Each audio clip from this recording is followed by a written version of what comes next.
오늘 우리에게 주신 하나님의 말씀 마태복음 20장입니다.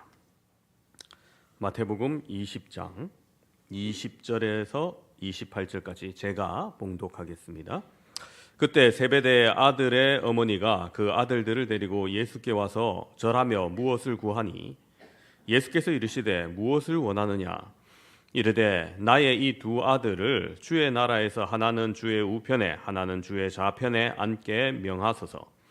예수께서 대답하여 이르시되 너희는 너희가 구하는 것을 알지 못하는도다. 내가 마시려는 잔을 너희가 마실 수 있느냐?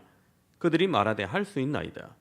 이르시되 너희가 과연 내 잔을 마시려니와 내 좌우편에 앉는 것은 내가 주는 것이 아니라 내 아버지께서 누구를 위하여 예비하셨든지 그들이 얻을 것이니라. 열 제자가 듣고 두 형제에 대하여 분이 여기거늘 예수께서 제자들을 불러다가 이르시되 이방인의 집권자들이 그들을 임의로 주관하고 그 고관들이 그들에게 권세를 부리는 줄을 너희가 알거니와 너희 중에는 그렇지 않아야 하나니 너희 중에 누구든지 크고자 하는 자는 너희를 섬기는 자가 되고 너희 중에 누구든지 으뜸이 되고자 하는 자는 너희의 종이 되어야 하리라. 인자가 온 것은 섬김을 받으려 함이 아니라 도리어 섬기려 하고 자기 목숨을 많은 사람의 대속물로 주려 함이니라. 아멘. 성탄절이 다가오는 이때 안타깝게도 그 어느 때보다 성탄절 분위기가 나지 않습니다. 정치적 이슈로 인해서 대한민국이 들끓고 있기 때문입니다. 한자 넉자를 모아서 만든 뜻글을 사자성어라고 하죠. 요즘 세상 돌아가고 벌어지는 사건들을 바라보면서 떠오르는 사자성어가 있습니다. 바로 전화위복입니다. 실수나 실패, 화가 되는 일이 뒤바뀌어서 복이 되는 기회로 삼어라. 화가 복이 되게 하라. 그런 뜻이죠. 우리가 지금 눈으로 보고 또 귀로 듣고 있는 여러 가지 불행한 사태들이 정말 전화위복이 되고 정치인이 권력에 취해서 초심을 잃지 아니하도록 나는 그러한 사람이 되지 말아야지 반면교사가 되어서 혼란한 시간이 지나 안정된 나라 되기를 소망합니다. 성탄절은 예수님께서 이 땅에 오신 날인데 오늘날 사람들이 참 그냥 하루 쉬는 공휴일 혹은 연인들이 함께 데이트하는 날 한바탕 진탕나게 놀고 파티하는 날 그런 분위기로 점점 더 퍼져갑니다. 안 믿는 사람이야 그럴 수 있다 하더라도 전체적인 분위기마저 점점 바뀌는 것 같습니다. 성탄절 연하장 카드 그림에서 아기 예수님의 얼굴은 사라져가고 다른 풍경 하나 아니면 좀 그래도 나으면은 멋진 교회 사진 아니면 자기 가족 사진 이런 것들이 채워집니다. 그나마 카드라도 보내면 다행입니다. 기독교 대학이라는 곳에서도 예수님은 없고 기독교 단체에서도 예수님을 찾기 어려워집니다. 교회라도 예수님을 찾아야 되는데 어느덧 예수님이 후순위로 밀려가는 것은 아닌지 근심이 됩니다. 이러한 세상이 될지 아시면서 예수님은 2000년 전에 왜 오셨습니까? 모든 사람이 예수님의 탄생을 기뻐하며 구원을 즐거워하고 그분께만 영광을 돌리는 세상이 되지 않을 줄 아시면서 왜 오셨습니까? 오늘 말씀은 예수님께서 왜 오셨는지 그 해답을 우리에게 알려주고 있습니다. 오늘 본문은 예수님께서 공생의 사역의 마지막 시간, 마지막 주를 보내고 있습니다. 이제 십자가를 지시기 위해서 예루살렘으로 올라가시는 예수님입니다. 오늘 본문 바로 앞에 17절부터 19절까지는 예수님께서 제자들에게 십자가의 죽음과 3일 만에 부활하실 것을 이야기하고 있습니다. 그것도 처음 하시는 얘기가 아니라 세 번째 이야기하신 겁니다. 그때 예수님의 일행 중 세베대의 아들의 어머니가 예수님께 나옵니다. 세베대가 누구냐? 이렇게 생각하실 수 있는데 세베대는 예수님의 제자였던 야고보와 요한의 아버지입니다. 즉 야고보와 요한의 어머니가 예수님께 나와 절하며 무엇을 요구한 겁니다. 뭘 요구했느냐? 21절 보시면은 예수께서 이르시되 무엇을 원하느냐? 이르되 나의 이 두 아들을 주의 나라에서 하나는 주의 우편에 하나는 주의 좌편에 앉게 명하소서. 자, 여러분 이 어머니가 학교를 넘어서 예수님에게 지금 치맛바람을 일으키고 있습니다. 예수님께서 하나님 나라에 대해서 이야기하시니까 뭐 이 나라가 세상의 나라로 그렇게 생각하고, 자신의 아들들이 예수님을 따르고 있으니 권력을 잡을 때, 주의 나라가 임할 때 한 권력씩 차지하게 해달라는 거예요. 예수님께서 대답하십니다. 22절에 예수께서 대답하여 이르시되 너희는 너희가 구하는 것을 알지 못하는도다. 내가 마시려는 잔을 너희가 마실 수 있느냐? 그들이 말하되 할 수 있나이다. 자, 여러분, 하나님 나라의 참된 성격을 알지 못한 오해에서 비롯된 부탁인 겁니다.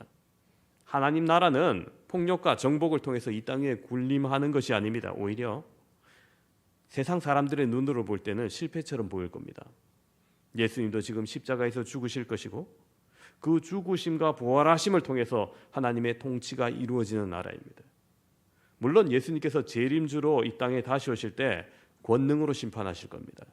하지만 오늘 본문의 시점에서는 이게 아닌데 엉뚱한 것을 요구하는 것이죠. 야고보와 요한은 예수님께서 주시는 잔을 마실 수 있나이다 자신 있게 대답했지만, 그 잔은 영광의 잔이 아닌 고난의 잔이었습니다.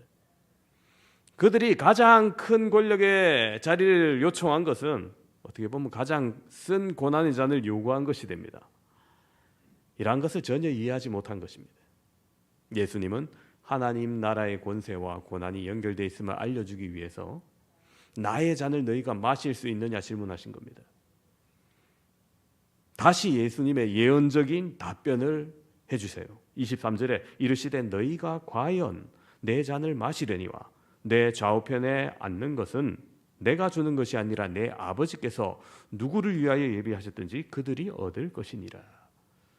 훗날 여러분, 이 야고보는 순교를 당합니다. 요한은 밤모섬의 유배가 됩니다. 예수님께서 승천하신 이후 성령을 받은 제자들은 사도가 되었고, 과연 고난의 잔을 담대하게 마시는 주의 백성들이 됩니다. 하지만 지금은 그 잔의 의미조차 오해하고 있는 그들을 위해 예수님께서 그 오해를 바로잡아 주십니다.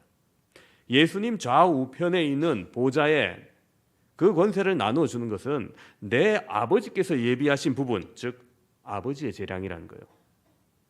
예수님은 그것마저 철저히 하나님의 뜻에 순종할 것임을 보이십니다. 그런데 이 대화를 듣고 있던 나머지 다른 10 제자들이 분히 여깁니다. 사건이 점점 어머니 한 분부터 시작해서 두 아들이 이르러니 이제 10 제자로 점점 커져나갑니다. 그래서 아예 예수님께서 이것을 계기로 그들에게 좀 새로운 가르침을 주려고 제자들을 부릅니다. 수업을 다시 시작한 겁니다. 수업의 요지가 무엇이냐? 너희의 욕망이 이방인과 같다는 겁니다. 25절 보시면 예수께서 제자들을 불러다가 이르시되 이방인의 집권자들이 그들을 임의로 주관하고 그 고관들이 그들에게 권세를 부리는 줄 너희가 알거니와. 여러분, 예수님 당시 유다는 유다 총독이 혹은 유다 왕이 굉장히 얻는 유익이 있는 게 뭐냐면요, 여리고 지역에 있는 대추 야자 열매, 수확권, 그리고 사해에서 나는 각종 광물들, 미네랄이었습니다. 헤롯이 그것 때문에 굉장히 부를 축적했죠. 헤롯이 처음부터 왕이 아니라 로마 황제로부터 그 권한을 위임받고 온 겁니다. 그런데 어느 날 이집트 여왕이 클레오파트라 아시죠? 클레오파트라가 황제를 유혹해서 그 권한을 싹 뺏어옵니다. 헤롯으로는 환장할 노릇이죠. 아니 그것 때문에 유대 왕이 되고자 했는데. 그래서 다시 로마에 가서 막 우는 소리하고 친구인 그들에게 해서 결국엔 다시 왔다는 이야기를 듣게 됐는데요. 그렇습니다. 이방인의 집권자는 그 권한을 마음대로 할 수 있는 겁니다. 자기 권세거든요. 그런데 하나님 나라를 쫓아간다는 사람이 그 욕망이 이방인의 집권자들처럼 각종 여직, 각종 이권, 돈 되는 자리, 그런 자리를 척척 임명하는 예수님으로 생각한 겁니다. 그러면서 예수님은 오히려 그렇지 않아야 된다고 하시면서 섬김을 이야기합니다. 26절, 27절 보시면 너희 중에 그렇지 않아야 하나니 너희 중에 누구든지 크고자 하는 자는 너희를 섬기는 자가 되고 너희 중에 누구든지 으뜸이 되고자 하는 자는 너희의 종이 되어야 하리라. 그렇습니다. 천국의 법칙은 이 세상과 다릅니다. 크고자 했는데 종이 되어라니요. 여기서 예수님의 말씀이 뚝 그쳤다면 제자들은 여전히 우구심 가득한 채 예수님의 말을 궤변이라 생각할 겁니다. 당시 노예가 있던 철저한 계급 사회에서 가장 비천한 신분, 종으로 살면 큰 자라니요, 의문투성이었을 겁니다. 그런데 예수님은 가장 확실한 본보기를 말씀합니다. 바로 자기 자신의 모습입니다. 28절 보시면 인자가 온 것은 섬김을 받으려 함이 아니라 도리어 섬기려 하고 자기 목숨을 많은 사람의 대속물로 주려 함이라. 그렇습니다, 여러분. 예수님께서 여기서 내가 온 것 이렇게 말하지 않죠. 1인칭으로 그렇게 표현하지 않습니다. 인자에 온 것은 이렇게 말합니다. 메시아로서 왕으로서 오신 예수님조차도 스스로 섬김 받을 수 있는 권세를 가지셨지만 오히려 많은 사람을 섬기려 이 땅에 오고 심지어 그들 위해서 목숨을 내어놓으심으로 그들의 죄를 대신 짊어지기 위해서 오셨음을 분명히 선포하는 겁니다. 그렇습니다, 여러분. 예수님 왜 오셨습니까? 하면 여러분 뭐라고 대답할 겁니까? 이 질문의 해답이 바로 28절인 겁니다. 인자에 온 것은 영광을 받고 성경을 받고 높임 받기 위해서가 아니라 도리어 섬기려 하고 목숨마저 내어놓아서 많은 사람을 구원하기 위해서 이 땅에 오신 겁니다. 오늘 우리는 야고보와 요한처럼 혹 다른 제자들처럼 예수님을 따른다고는 하면서 여전히 오해 속에서 다른 것을 구하며 살아가고 있지는 않습니까? 그럼 예수님을 따르는 우리가 뭘 해야 합니까? 오늘 이 시간 이것을 함께 생각하면서 은혜 받는 귀한 시간 되길 바랍니다. 첫 번째로 우리는 권세를 구하지 말아야 됩니다. 우리는 예수님이 말씀하시는 이방인의 집권자들과 같은 권세를 추구하지 말아야 됩니다. 과거 민주주의가 정착하기 전에 권력은 말할 것도 없고요. 오늘날 민주주의가 확립된 정치 권력의 현장을 보아도 정의와 공의보다는 추악한 탐욕이 더욱더 많이 있는 것을 알 수 있습니다. 물론 크리스찬이 정치하지 마라 그런 얘기가 아닙니다. 크리스찬 정치인들이 있어야죠. 그래야 그들이 성경적 가치를 귀중히 여기면서 하나님의 공의대로 대한민국을 잘 다스려 주길 원합니다. 그러나 여기서 말하는 것은 이방인의 집권자 같은 권세를 얘기하는 겁니다. 겉으로는 나라와 민족을 위해서 일한다고 하지만 정말 나라와 민족을 위해서 일하는 분들 너무나 찾기 어렵습니다. 자기의 정당을 위해서 혹은 자기의 계파를 위해서 일하는 사람만 가득한 것 같습니다. 그 안에는 더욱더 중요한 욕망, 자기를 위한 욕망이 더욱더 많은 거죠. 요즘 전국을 보면 정말 빨리빨리 진행되는 것 같아요. 외국인들도 깜짝깜짝 놀란다고 합니다. 어떻게 이렇게 빨리빨리 전국이 휙휙 바뀌냐고. 좀 시급을 요하는 민생 법안도 요즘처럼 그렇게 빨리 처리했으면 얼마나 좋겠습니까? 그렇죠? 여러분, 이 권세는 비단 정치 이야기만이 아닙니다. 우리의 생활 속에서 언제나 경계해야 할 일입니다. 바로 명예욕과 관련된 거예요. 내 이름이 높아지고 내가 한 자리 차지하는 거 사람들이 좋아합니다. 기왕이면 내 이름이 명단에 제일 높게 올라가 있는 거 좋아합니다. 지옥 갈 명단도 맨 처음 불리는 거 좋아할 거예요. 여러분, 그러나 예수님을 따르는 우리는 그러지 맙시다. 예수님께서 섬김 받으러 오신 것이 아니라고 말씀하십니다. 우리는 더욱더 낮아집시다. 자꾸만 내 안에 나를 높이고자 하는 욕망이 꿈틀댈 때마다 여러분 다시금 예수님의 이 말씀을 생각합시다. 교회 내 직분도 여러분 이건 권세도 아니고 명예도 아닙니다. 섬기는 자리입니다. 우리 교회도 그러지 않은 분만 있을 줄을 믿습니다만은 예전에 사역했던 교회에서 직분자 선출 공동위에서 되지 않았어요. 굉장히 실망하고 실족하신 분 계십니다. 섬기고 싶었는데 섬기지 못했을 때 실망 정도면은 괜찮은데 이 선출되지 않았다고 다음 주일날 나오지 않는 것을 보니까 그러한 마음은 아닌 것 같더라고요. 가서 달래고 신방하느라고 얼마나 힘들었지 몰라요. 여러분, 우리 교회 행정 체계가 각 위원회 위원장 그리고 각 부서장이 있지만 여러분 그 자리도 여러분 허가해주고 권세 누리는 자가 아니라 그 일을 감당하고 책임지며 일하는 종의 자리입니다. 맡겨준다면 감사한 마음으로 예수님의 본을 받아 섬기고, 그렇지 않는다면은 세워진 사람을 축하하며 잘 따라주는 섬김이 발휘되면 되는 거예요. 세상의 조직에서는 리더십이 중요하다 얘기하죠. 그러나 하나님 나라 된 우리는 리더십도 중요하겠지만 팔로우십, 즉 리더를 도와주는 역량이나 능력이 더욱더 중요합니다. 왜? 우리가 예수님을 따라가는 사람들이기 때문입니다. 두 번째로 예수님의 제자된 우리가 추구해야 될 것은 시기하지 말아야 됩니다. 야고보와 요한의 어머니가 예수님께 부탁했던 좌우편의 자리로 인해서 다른 제자들의 반응이 어떠했습니까? 24절에 분이 여겼다 이렇게 기록되어 있거든요. 그렇습니다. 시기하고 미워했다는 겁니다. 오해에서 비롯된 말임에도 불구하고 그들 역시 그 자리를 바랬고, 또 야고보와 요한이 예수님의 젖을 마실 수 있다고 겁없이 말하자 마치 새치기 당한 사람처럼 화를 낸 겁니다. 시기는 결국 미움과 다툼으로 번지고 공동체의 화목을 깨는 불행으로 나아가게 됩니다.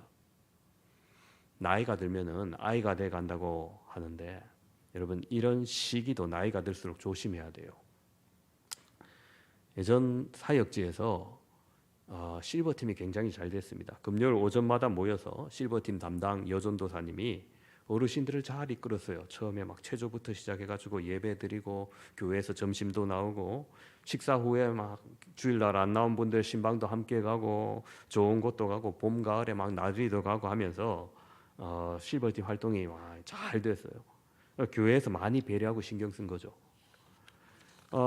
근데 이분들이 만 70세 넘은 은퇴 여전도 회원들만 이렇게 실버팀에 모이는데, 어느 날 12월 이맘때쯤 연말에 저를 몇 분이 찾아오시는 거예요. 실버팀에서. 그러면서 하는 말이, 왜 자꾸 해마다 회원을 늘리냐는 거예요. 그게 무슨 말인가 했더니 자꾸 자신들 여전도회로 자기보다 한참 어린 것 같은데 자꾸 올라온다는 거예요. 이제 자기들만 누리고 싶은데 왜 사람을 늘리냐는 거죠. 그래서 은퇴 여전도에서 해가 바뀌어서 은퇴하니까 올라가는데, 그러면 회원이 늘어간다고 부흥한다고 좋아해야 하시. 그게 왜 불만거리냐고 그렇게 얘기한 적이 있습니다.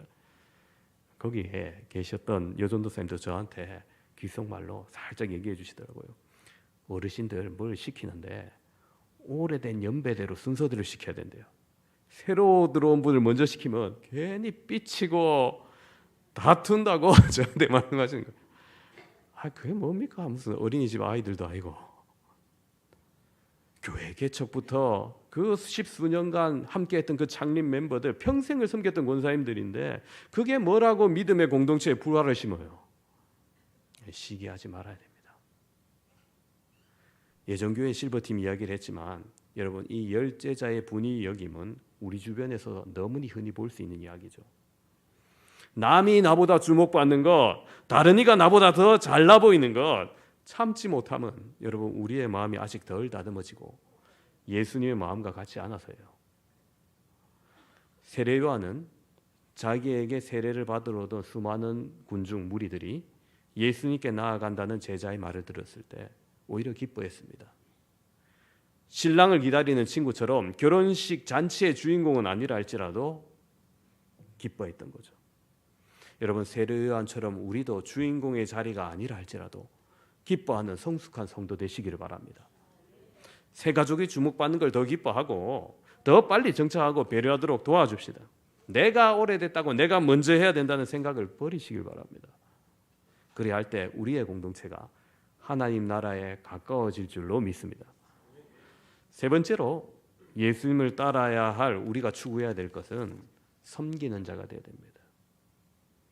다시 오늘 본문 28절 함께 읽겠습니다. 인자가 온 것은 섬김을 받으려 함이 아니라 도리어 섬기려 하고 자기 목숨을 많은 사람의 대속물로 주려 함이니라. 아멘. 그렇습니다.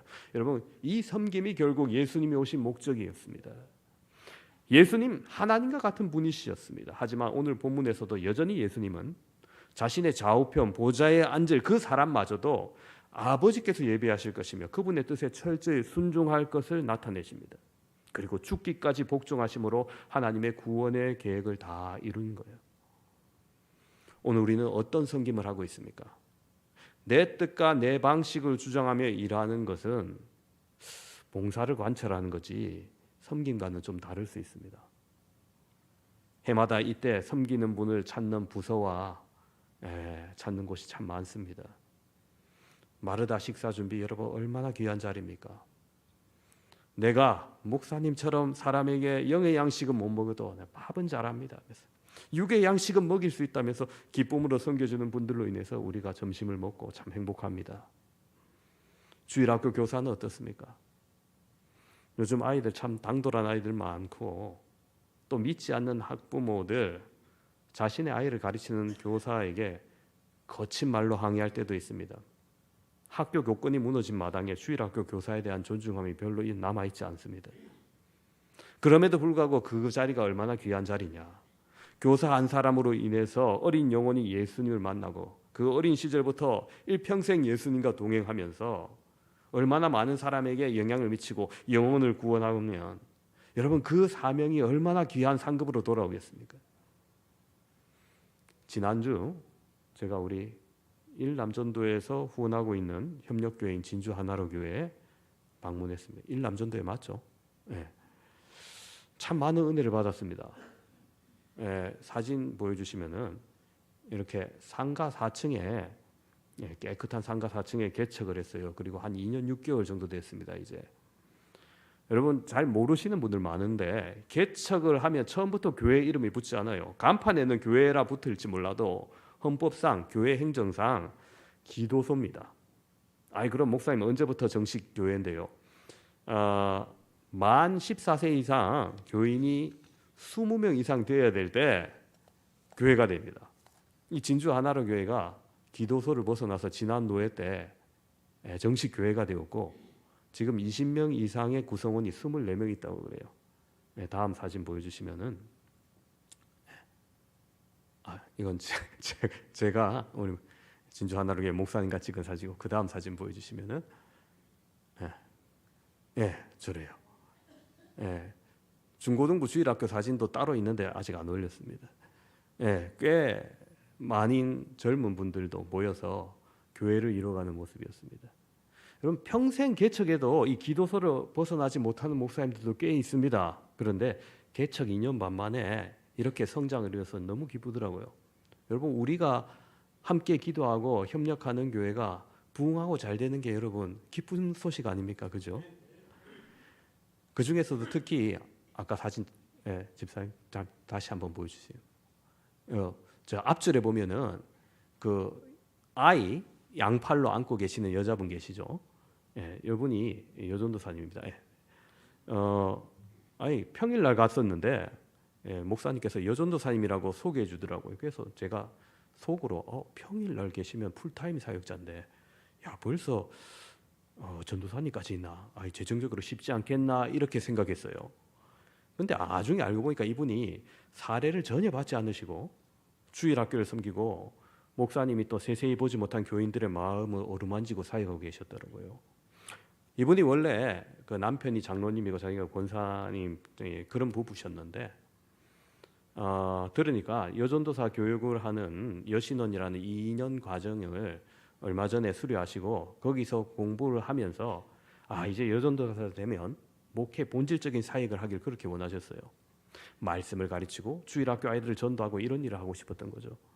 그런데 여전도사가 필요한 교회 막상 보니 담임 목사님 비서 업무, 행정 업무, 교인들 뒤치다거리 이런 목회 외적인 부분이 더 많더라는 겁니다. 그래서 고민하다가 평소 알고 지내던 진주 하나로교회 이 목사님께 찾아가서 내가 무보수로 섬기면서 정말 내가 하고 싶은 이런 목회를 하고자 한다 해서 마음이 통해서 그렇게 사람을 붙여주시고 주일학교 전도를 하고 주일학교를 맡아 일하시고 그렇게 교인들을 신방하는 모습을 내가 봤습니다. 하나님께서 하나님의 일을 하는 곳에 하나님의 일꾼을 붙여주시는구나. 참 교회가 복되구나 하는 생각을 하게 됐습니다. 물론 제가 이 이야기를 하는 것은 다른 교역자가 무보수로 일해야 된다 함을 말하는 게 절대 아닙니다. 성경에도 곡식을 떠는 소의 입에 망을 씌우지 말라 했습니다. 수고하는 곳에 당연히 그에 합당한 사례를 드려야 함이 마땅합니다. 하지만 이분 자식들 다 교육시키고 출가시키고 노후 대비도 다 되어 있기 때문에 가능한 섬김의 모습입니다. 그렇다고 여러분 아무나 할 수 있는 거 아니죠. 사진 이제 내려주셔도 됩니다. 참 귀한 섬김의 모습을 보았습니다. 여러분, 하나님 나라는 바로 이와 같은 분들로 인해서 확장되어 나가는 겁니다. 오늘 함께 예배드린 사랑하는 성도 여러분, 성탄이 다가오는 이 시기, 우리는 예수님의 이 땅에 오신 목적에 대해서 함께 생각해 보았습니다. 그분은 군림하기 위해, 지배받기 위해 오신 것이 아니었습니다. 도리어 섬기려 하고 자기 목숨을 많은 사람들을 위해서 구원하기 위해서 내어주셨습니다. 철저히 아버지의 뜻에 순종하기 위해 오셨던 겁니다. 여러분, 오늘 우리도 예수님을 따라간다고 하면서 야고보와 요한같이 다른 열 제자와 같이 오해와 착각 속에 다른 것을 구하면서 살아가고 있지는 않습니까? 우리가 따라야 될 삶이 무엇이여 말씀드렸습니까? 첫 번째로 권세를 추구하지 않아야 된다 말씀드렸습니다. 우리가 소망하는 하나님 나라는 이방인의 집권자가 힘을 과시하는 세를 불리며 고관들을 부리는 그러한 것이 아니라고 했습니다. 그러한 탐욕에 휘둘릴 때 오히려 우리는 예수님의 제자로서 향기를 잃어가게 됩니다. 두 번째로 시기하지 않아야 된다 말씀드렸습니다. 말씀 속에 야고보와 요한을 제외한 다른 열 제자가 분이 여기는 시기를 드러냈던 것 봅니다. 인간의 기본적인 욕망이 바로 이 시기입니다. 아무것도 모르는 아기도 둘째가 태어나면 엄마에게 섭섭해하고 동생을 시기하고 한다고 하죠. 그러나 여러분, 예수님을 따르는 우리는 이 시기의 모습을 극복하기를 소망합니다. 내가 좀 더 높아지고 내가 좀 더 주목받고 내가 먼저 해야 된다는 것은 세상의 논리일 뿐입니다. 예수님이 그렇게 다 이르셨죠. 너희 중에는 그렇지 않아야 하나니. 그렇습니다. 이 시기가 가득하게 되면 결국 공동체는 분열됩니다. 특별히 우리 교회 내 공동체 안에 시기를 멀리합시다. 칭찬과 격려가 앞서고 새로운 분들을 먼저 세워주고 그러한 하나님의 원리가 충실히 이행되는 교회 되기를 소망합니다. 세 번째로 섬기는 자가 되어야 된다 말씀드렸습니다. 예수님의 오심도 결국 이 때문입니다. 우리의 삶도 본을 보이신 예수님의 섬김으로 그렇게 채워갈 수 있기를 바랍니다. 여러분의 섬김을 통하여서 영원히 살아나고 하나님 나라가 확장되고 교회가 더욱더 든든히 서감으로 천국의 상급이 더욱더 커지는 여러분 되시기를 주님의 이름으로 축원합니다.